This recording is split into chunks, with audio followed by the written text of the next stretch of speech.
भारत भर में अंगूर निर्यात करने के सबसे अग्रणी राज्यों में महाराष्ट्र का नासिक जिला आता है और नासिक के इस जिले में अंगूर का बाग आप देख रहे हैं, उसकी पौधों को आप देख रहे हैं। इन्हीं पौधों के बीच यह रास्ता करंजी जाता है, जहां भगवान गुरुदेव दत्त विराजते हैं अपने आसन की मुद्रा में।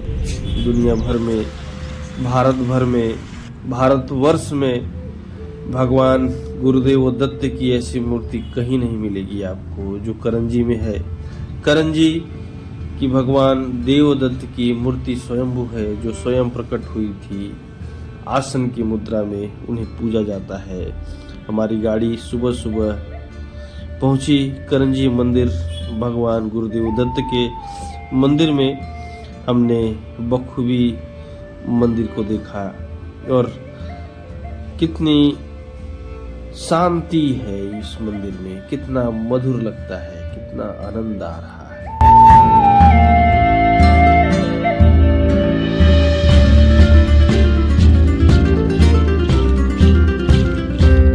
मंदिर प्रांगण बहुत ही बड़ा है। मंदिर छोटे छोटे हैं, लेकिन उनकी कलाकारी आपको मंत्र मुग्ध कर देगी। वाकई खास है इसकी डिजाइन, इसका आकर्षण है।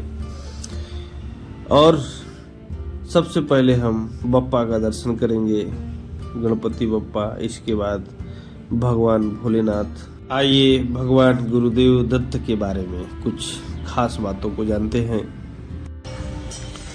भगवान दत्तात्रेय महर्षि अत्रि और उनकी पत्नी अनुसुईया के पुत्र हैं। इनके पिता महर्षि अत्रि सप्त ऋषियों में से एक है और माता अनुसुईया को सतीत्व के प्रतिमान के रूप में जाना जाता है। हमारे पुराण देवी देवताओं की चमत्कारिक घटनाओं से भरे हुए हैं। दत्तात्रेय वह भगवान है जो दिव्य त्रिदेव ब्रह्मा, विष्णु और शिव के अवतार हैं। दत्त शब्द का अर्थ है दिया हुआ। दत्ता इसलिए कहा जाता है क्योंकि दिव्य त्रिदेवों ने ऋषि सदगुरु गुरु अत्रि और माता अनुसुईया के पुत्र के रूप में खुद को पाया है। वह गुरु अत्रि के पुत्र हैं, इसलिए उनका नाम अत्रेय भी है।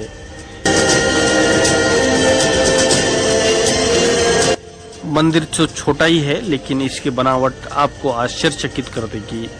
भगवान विठल देव की मूर्ति काफ़ी खूबसूरत है और माता रुक्मिणी की भी मूर्ति काफ़ी खूबसूरत है।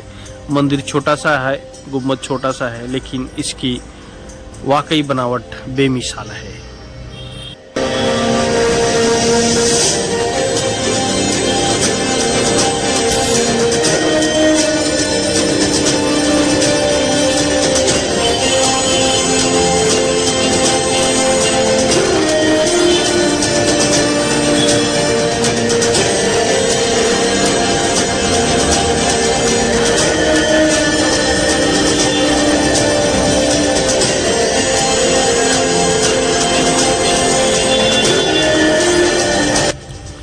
तीन शक्ति समाहित दत्तात्रेय में ईश्वर, गुरु और शिव यह तीनों ही है, इसलिए उन्हें परम ब्रह्मा मूर्ति, सदगुरु और श्री गुरुदेव दत्त भी कहा जाता है।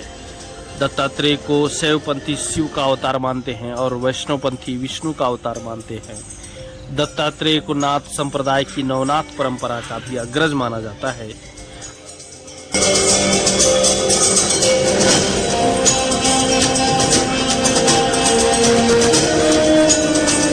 लोग साधना नहीं करते और वे माया में अत्यधिक लिप्त होते हैं, इसलिए मृत्यु के उपरांत ऐसे व्यक्तियों की लिंग देह अतृप्त रहती है। ऐसे अतृप्त लिंग देह मंत्र लोक में ही अटक जाती है। भगवान श्री दत्त के नाम जप के कारण मृत्यु लोक में अटके पूर्वजों को गति मिलती है, इसलिए आगे चलकर वे अपने उनके कर्म के अनुसार आगे के लोक में जाते हैं। इसलिए स्वाभाविक रूप से उनसे व्यक्ति को होने वाले कष्ट की तीव्रता घट जाती है।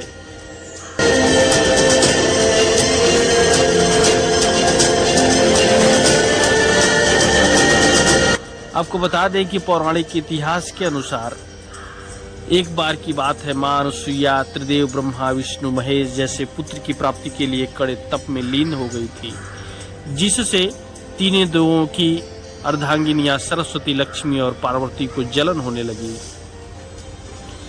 तीनों ने अपनी पतियों से कहा कि वे भूलोक जाएं और वहां जाकर देवी अनुसुईया की परीक्षा ले। ब्रह्मा, विष्णु और महेश सन्यासियों के वेश में अपनी जीवन संगिनियों के कहने पर देवी अनुसुईया की तप की परीक्षा लेने के लिए पृथ्वी पर चले गए।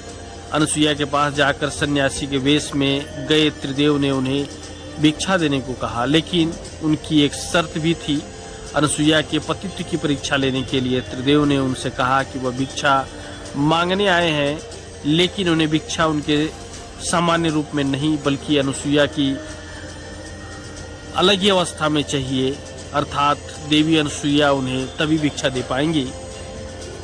तब वह त्रिदेव के समक्ष इस अवस्था में उपस्थित हों। त्रिदेव की ये बात सुनकर अनुसुईया पहले तो हड़बड़ा गई, लेकिन फिर थोड़ा संभल कर उन्होंने मंत्र का जाप कर अभिमंत्रित जल उन तीनों सन्यासियों पर डाला। पानी की छींटें पड़ते ही ब्रह्मा, विष्णु, महेश तीनों ही शिशु रूप में बदल गए। शिशु रूप लेने के बाद अनुसुईया ने उन्हें भिक्षा के रूप में स्तनपान करवाया। ब्रह्मा, विष्णु, महेश के स्वर्ग वापस न लौट पाने की वजह से कि पत्नियां चिंतित हो गई और स्वयं देवी अनुसुईया के पास आई। सरस्वती, लक्ष्मी, पार्वती ने उनसे आग्रह किया कि वे उन्हें उनके पति सौंप दे। अनुसुईया और उनके पति ने तीनों देवियों की बात मान ली, किंतु अनुसुईया ने कहा कि त्रिदेवों ने मेरा स्तनपान किया है, इसलिए किसी न किसी रूप में इन्हें मेरे पास रहना होगा। अनुसुईया की बात मानकर त्रिदेवों ने उनके गर्भ में दत्तात्रेय, दुर्वासा और चंद्रमा रूपी अपने अवतारों का स्थापित कर दिया, जिनसे दत्तात्रेय तीनों देवों के अवतार हैं।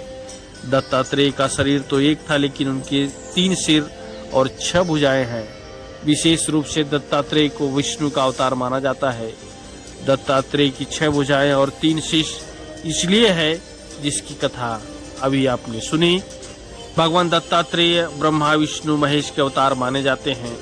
भगवान शंकर का साक्षात रूप महाराज दत्तात्रेय में मिलता है और तीनों ईश्वरीय शक्तियों से समाहित महाराज दत्तात्रेय की आराधना बहुत ही सफल और जल्दी से फल देने वाली होती है।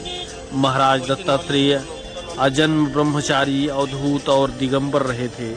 ये सर्वव्यापी हैं और किसी प्रकार के संकट में बहुत जल्दी से भक्त को सुध लेते हैं।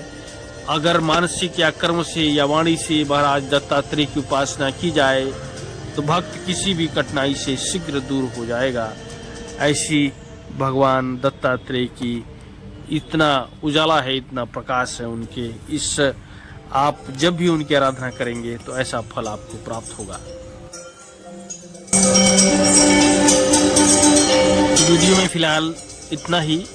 अगर आप चैनल पर नए हैं तो सब्सक्राइब जरूर कीजिएगा, क्योंकि हम इसी तरह का वीडियो हमेशा लेकर आते रहेंगे आपके लिए। मिलते हैं एक नए वीडियो में, नए यात्रा पर। धन्यवाद।